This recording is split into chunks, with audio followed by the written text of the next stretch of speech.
Exposition virtuelle La littérature aujourd'hui, de nouvelles pratiques littéraires, épisode 1, UNIL 2026. Avec quoi se situe le mot littérature? Des livres? Une bibliothèque? Et si je te disais que la littérature ne se restreint pas aux livres, à quoi penserais-tu alors? De multiples manières de faire vivre la littérature. Les chercheurs emploient les termes pratique littéraire pour décrire les différentes manières de pratiquer la littérature, autrement dit, les multiples façons de faire vivre la littérature ou encore de créer et de diffuser des textes littéraires. Ces pratiques sont fortement influencées par les possibilités techniques et donc par les technologies numériques.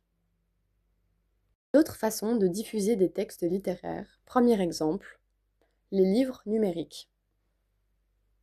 En apparence proche du livre, l'e-book peut reproduire les modalités de la lecture imprimée à partir d'un support numérique.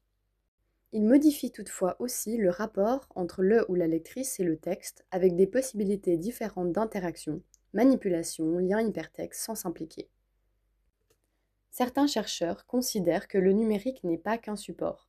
S'il utilise l'écrit comme le livre et retranscrit les textes, il agit aussi sur eux.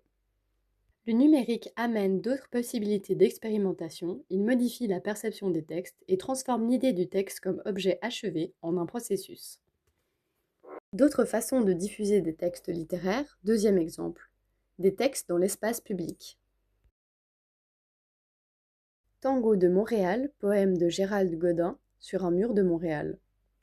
Peut-on considérer les textes exposés dans l'espace public comme de la littérature et de la poésie? Un passager devant un poème de Lee Soo-young dans le métro de Séoul, mai 2022. Installation transit avec une partie du poème de Selim Öztürk à Cologne, avril 2021. Marc-André Brouillette, professeur à l'Université du Québec à Montréal et poète, interroge le statut de certains textes poétiques présents dans l'espace public. En quittant l'univers du livre pour celui de l'espace public, quittons-nous pour autant le territoire de la poésie? Ces pratiques d'intervention urbaine favoriseraient-elles de nouveaux modes d'écriture et de lecture de la poésie? Ces textes s'éloignent des œuvres habituellement étudiées et demandent d'autres bases théoriques pour pouvoir les envisager. Elles poussent à réfléchir sur l'acte de lecture et sur l'interaction avec l'espace. Comment les spectateurs interagissent avec l'œuvre? Quels liens entretiennent ces textes avec leur lieu et leur contexte d'exposition? Un écran avec un poème d'Agha Shadid Ali à la gare Bowling Green à Manhattan, février 2022. Qu'en est-il de la diffusion des textes à l'oral? Dans le prochain épisode, nous nous intéresserons aux pratiques littéraires qui passent par la rencontre et la lecture à voix haute. Performance, spectacle, lecture publique.